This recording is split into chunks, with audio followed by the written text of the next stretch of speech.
Comenzamos además con Manuel Arroyo, ex convencional y ecoconstituyente. Ella además es vocera nacional de Modatima y del Grupo de Movimientos Sociales Constituyentes. Y luego vamos a seguir con Adolfo Millabur, escaño de reservado, también escaño de reservado mapuche, y él también conformaba parte del Grupo Ecoconstituyentes. Dale, man. Ya, muchas gracias por la invitación, Mari, Adolfo, y saludar a toda la gente que está ahí conectándose. Sí, bueno, como parte de Ecoconstituyentes nos tocó ser parte de la Comisión de Justicia. Y en esa Comisión de Justicia logramos establecer ciertas cosas que son relevantes. Lo primero, la existencia de un sistema de justicia en el cual existe un principio de unidad de la jurisdicción, pero que también existe la posibilidad de que por un lado esté este Sistema Nacional de Justicia, que es donde está la Corte de Apelaciones, la Corte Suprema y los tribunales de instancia, la justicia vecinal, y por otro lado también que existan también los sistemas de justicia indígena.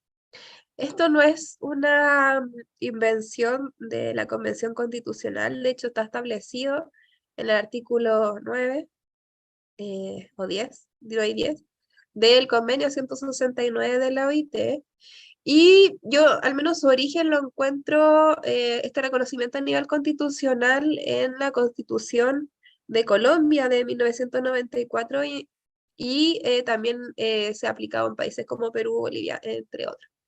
Pero en Colombia principalmente está reconocido a nivel constitucional también, y esto es producto también como de todo un reconocimiento a nivel del derecho internacional, que también se plasma en países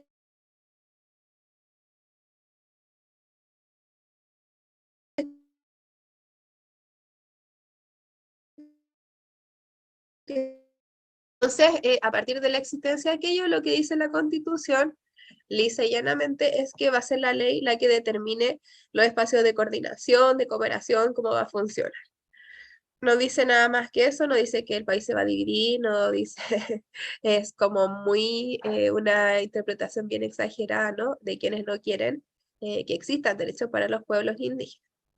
Pero a partir de eso, ¿no? Además de eso a nivel general, que siempre es importante, es bueno hacer esa prevención. En materia de justicia ambiental, que es lo que nos convoca, se establece distintas cosas. Lo primero, a partir, ¿no?, del reconocimiento de los derechos de la naturaleza, en el capítulo de derechos fundamentales, como así también de los derechos de los pueblos originarios dentro de eso, se establece que existe una institucionalidad que va a representar los derechos de la naturaleza, que es la Defensoría de la Naturaleza, que es un órgano autónomo a nivel constitucional que tiene la posibilidad de presentar acciones de tutela en defensa de la naturaleza, ya sea de oficio o representación de alguien, o también si las personas ven vulnerados sus derechos ambientales, pueden recurrir ante la Defensoría de la Naturaleza. Además de eso, ¿no?, existe una ampliación de los tribunales ambientales. En la actualidad existen 3 tribunales ambientales, uno en Antofagasta, uno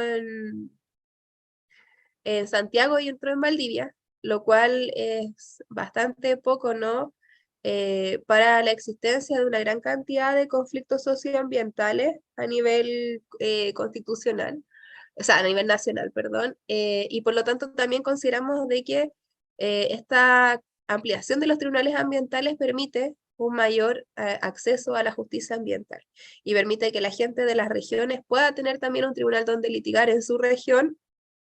Y además, como te decía, existen acciones, es decir, como un recurso de protección, pero ahora se llaman acciones de tutela, que se pueden presentar a nombre de la Defensoría de la Naturaleza en estos tribunales ambientales. Entonces ahora, los tribunales ambientales, además de tener la competencia de conocer las acciones de daño ambiental o las impugnaciones a los actos administrativos, que son las resoluciones de calificación ambiental, y esto como, no sé, pues cuando se aprueba un embalse, un proyecto extractivo, hay una RCA que saca, dependiendo si es un estudio de evaluación ambiental o si es una declaración de evaluación ambiental, que saca el Comité de Ministros o la Seremia, perdón, la Seremia, y a partir de eso uno puede impugnarlos en los tribunales ambientales. Eso, además de eso, de las acciones de daño, se crea la competencia de que los tribunales ambientales puedan conocer acciones de tutela respecto a la protección de los derechos de la naturaleza y también respecto a los derechos de los pueblos indígenas.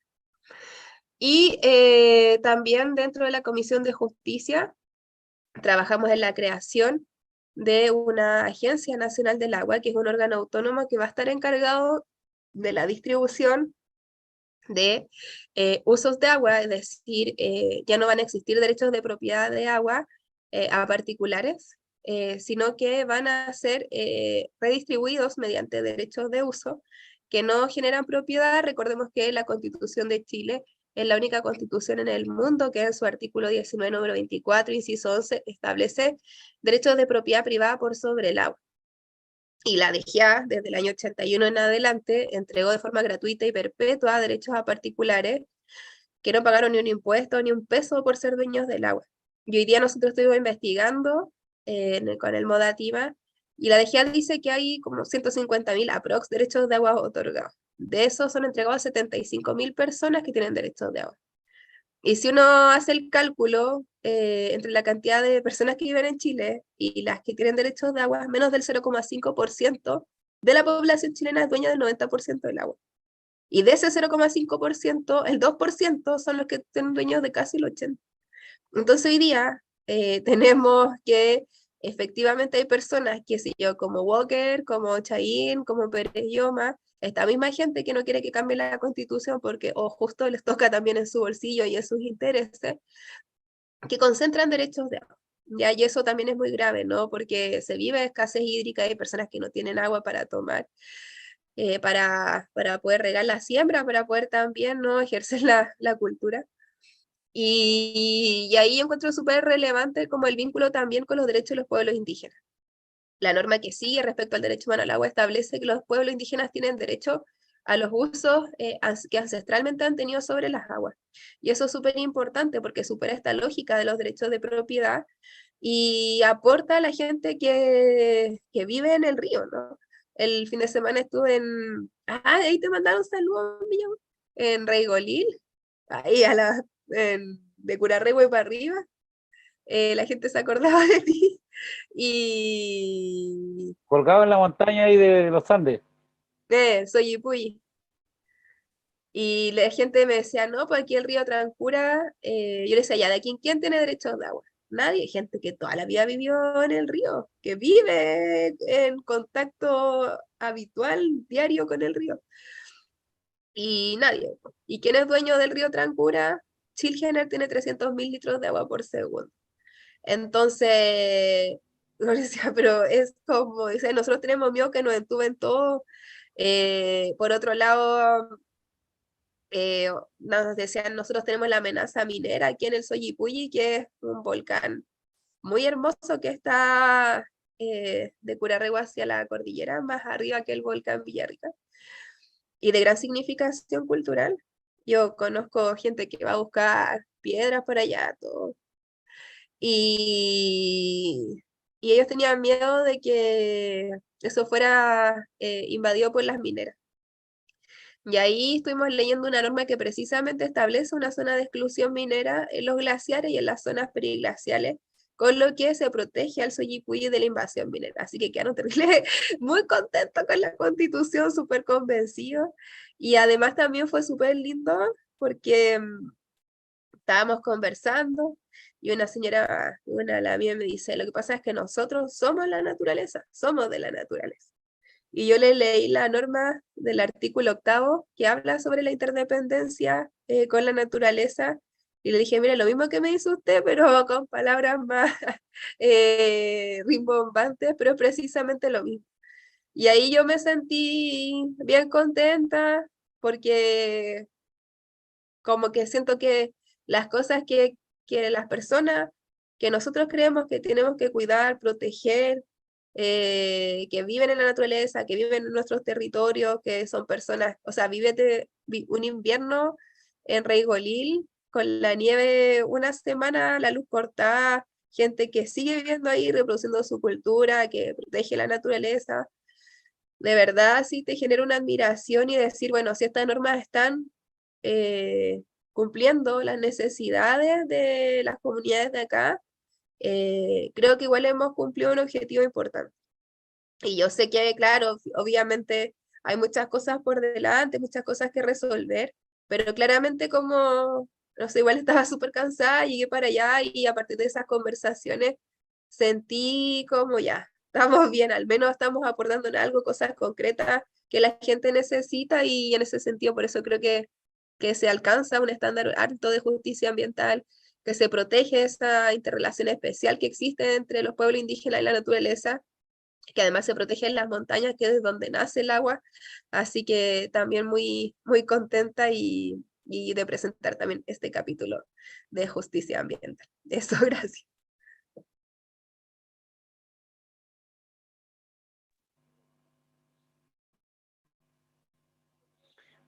Bueno, a mí me toca, muchas gracias. Parece, está silenciada, compañera. Sí, iba a decir, adelante, Adolfo.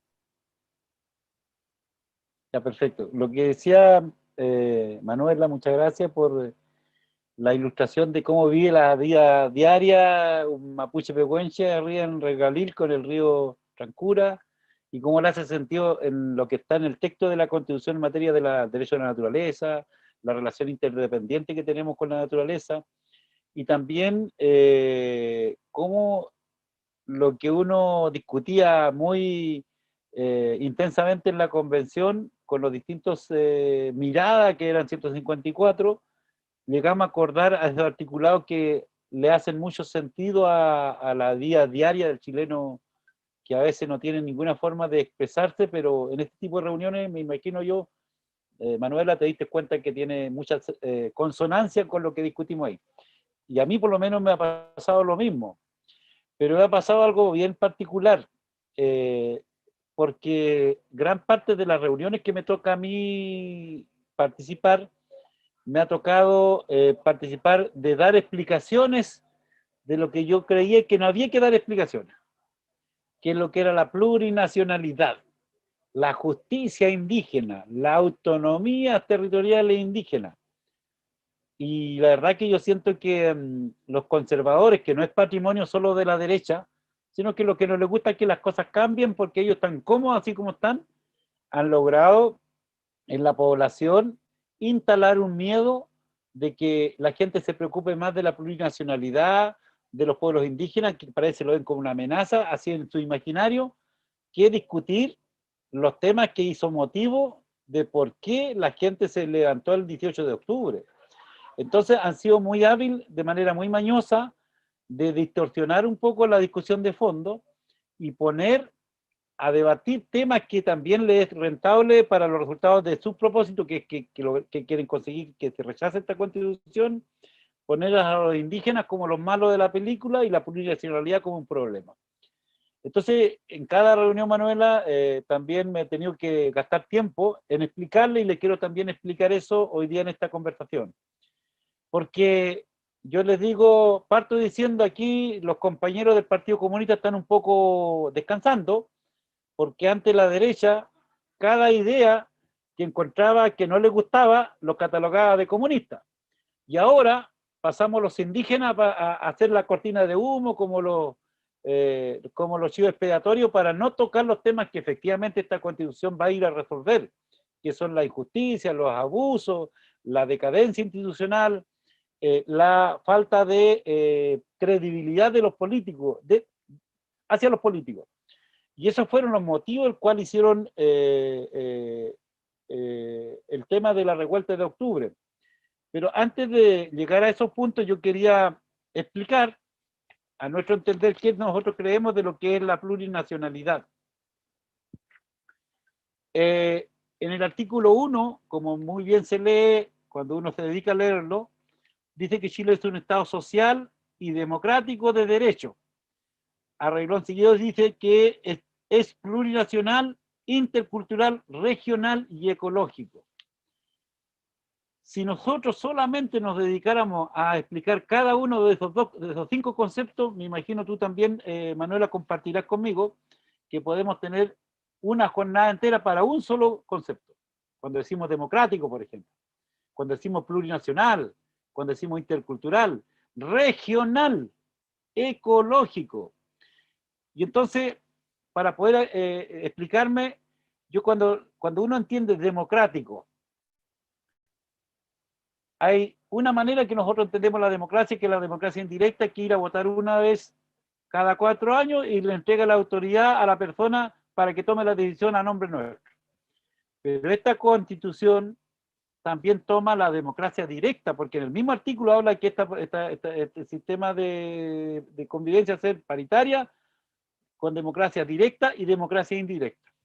Y la democracia directa no es nada más que nosotros tengamos la atribución y la facultad de poder, poder presentar iniciativa de norma, incluso revocar normas parcial o totalmente, si lo detuviéramos en la palabra democrático. Pero hablemos de la plurinacionalidad. La plurinacionalidad, a nuestro entender, es reconocer al otro, en este caso los pueblos indígenas, preexistente al Estado, como un colectivo, como una nación preexistente al Estado. Y claro, ahí aparece enseguida, y yo creo que tú también has tenido que explicar, Manuela, esto, en las reuniones con los territorios, tanto en la zona urbana como rural, no, que el país se va a dividir. Vamos a ver varios países en uno solo. Yo no sé en qué cabeza cabe eso, pero bueno. Pero yo les digo enseguida a la gente, como estamos tratando de explicar bien cómo se entiende la plurinacionalidad, primero que se reconocen las naciones preexistentes y tiene que ver con una vocación democrática desde los derechos colectivos. Eso es como la plurinacionalidad en general. Si uno mira la Constitución, la plurinacionalidad se hace cargo en todos los aspectos de la vida en comunidad y en sociedad, en toda la Constitución. Igual que lo democrático, igual que lo intercultural, igual que lo regional y igual como lo ecológico, como tú muy bien lo explicaste. Pero para despejar los mitos de que lo plurinacional nos va a desmembrar, nos va a hacer desarticular el país, hay artículos que le colocan claridad a aquella deuda que se generan y que lo han utilizado de muy mala manera los de la derecha, que es el artículo 3. Lo voy a leer. Dice: Chile, en su diversidad geográfica, natural, histórica y cultural, forma un territorio único e indivisible. Eso dice el artículo 3. Entonces, frente a la fake news, que nos pusimos medios pitúculos chilenos a decir fake news, en común, digamos, chileno común sería información falsa, o en mapudungún sería coila, para ser trilingüe. Pero ahora está de moda la fake news. Entonces, frente a la teoría de que la plurinacionalidad va a dividir el país o va a formar varios países, el artículo 3 es la medicina para esa mentira, que dice que Chile es un territorio único e indivisible. Luego, en el artículo 5, la plurinacionalidad deja claridad que se entiende por plurinacionalidad en esta Constitución. Dice: Chile reconoce la coexistencia de diversos pueblos y naciones en el marco de la unidad del Estado.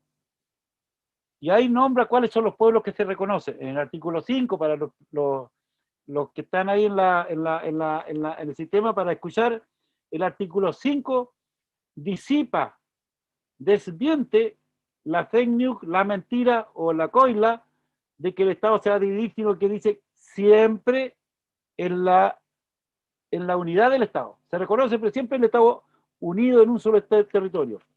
Y después esa fake news que también circula, que las autonomías indígenas van a desintegrar el país.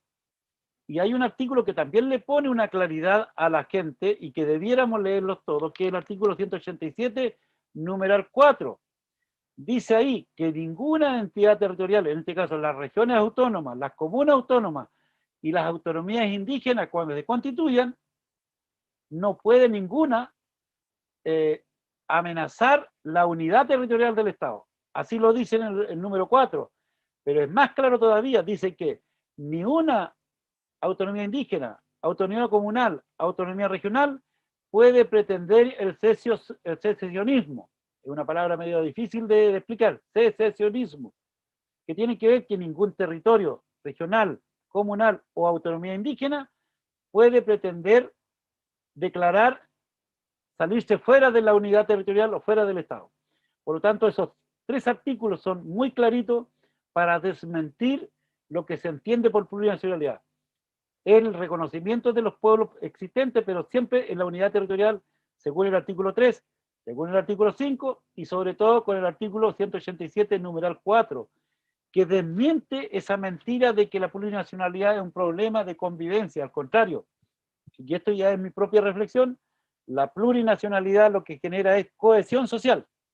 Las autonomías regionales, las autonomías comunales y especialmente la autonomía indígena genera cohesión social, genera posibilidad de entendimiento político con los pueblos indígenas, porque hoy día tú sabrás, Manuela, que la ley indígena actual no permite asociarse a las comunidades jurídicas.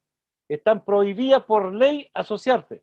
Tú como abogada, entonces diría, si se asocian, quedarían y sería una asociación ilícita. Entonces la autonomía indígena lo que pretende es darle un cuerpo administrativo, político, para que no haya esa excusa que cuando haya una dificultad en un territorio determinado, ya sea el que donde tú fuiste, la zona de Curarrehue, si queremos hablar con los mapuches, tenemos que tener un interlocutor, y en este caso hoy día no lo tenemos. Las autonomías indígenas debieran transformarse en el interlocutor para entenderse con los distintos órganos del Estado, tanto el Parlamento, el Ejecutivo u otro órgano que quiera resolver asuntos que involucren a los pueblos indígenas.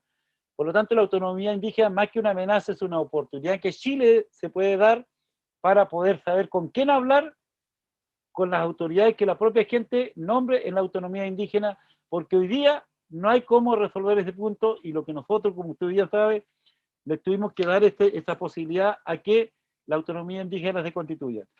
Pero hay una cuestión importante que yo cuando escucho a los republicanos a reclamar sobre este artículo y dicen, es que con eso vamos a dividir el país. Entonces, pero el segundo artículo del tema de la autonomía indígena, que una ley lo regulará. ¿Y quiénes son los que hacen las leyes? Los diputados, los actuales senadores. Ellos van a regular de cómo se va a constituir la autonomía indígena.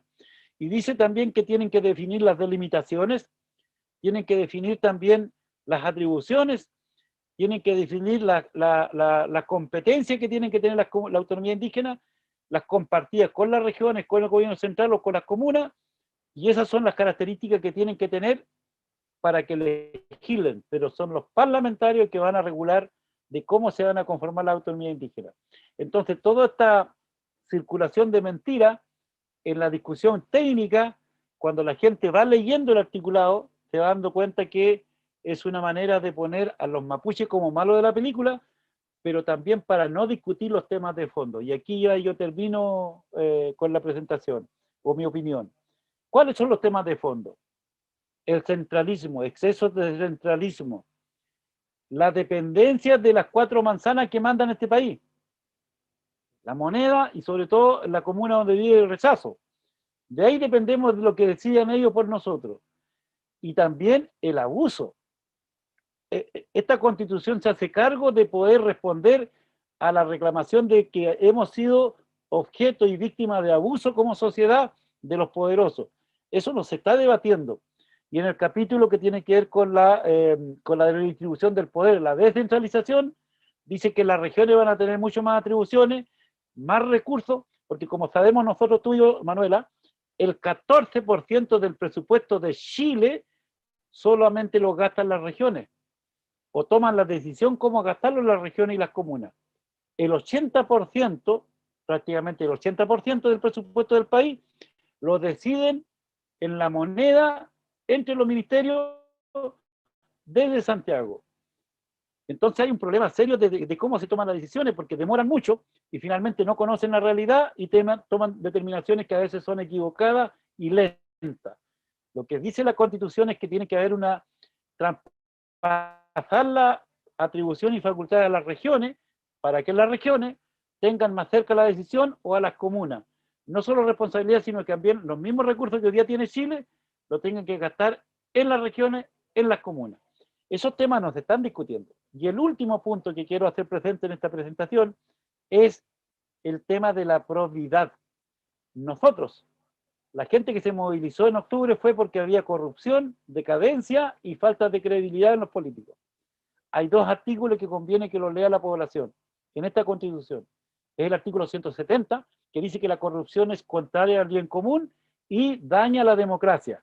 Y el artículo 172 dice que nadie puede ocupar cargos públicos, menos de elección popular, aquellas personas que cometieron delitos de lesa humanidad, de violencia sexual, de corrupción en todas sus manifestaciones, que son varias formas, digamos, de cohecho, hay una serie de formas que establecen, digamos, tanto el privado como el público. Nosotros, el público no se corrompe solo, se corrompe porque el privado lo corrompe. Y entonces ese artículo le pone un paralelo a la corrupción y espero que la gente lo evalúe de buena manera. Así que en ese sentido yo quería compartir este pequeño pensamiento después de muchas jornadas en el día, que estamos un poco agotados todos, pero compartir con nuestra bancada de Eco Constituyente, que yo también orgullosamente participé en esta conversación.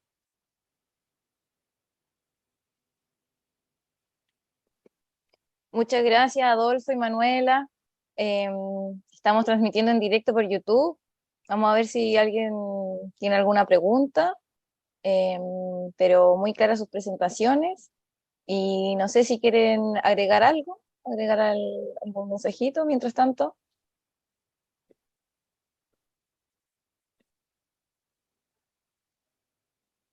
Yo por mi lado no, Manuela, como estuvo ahí, puede que tenga alguna opinión, pero yo ya...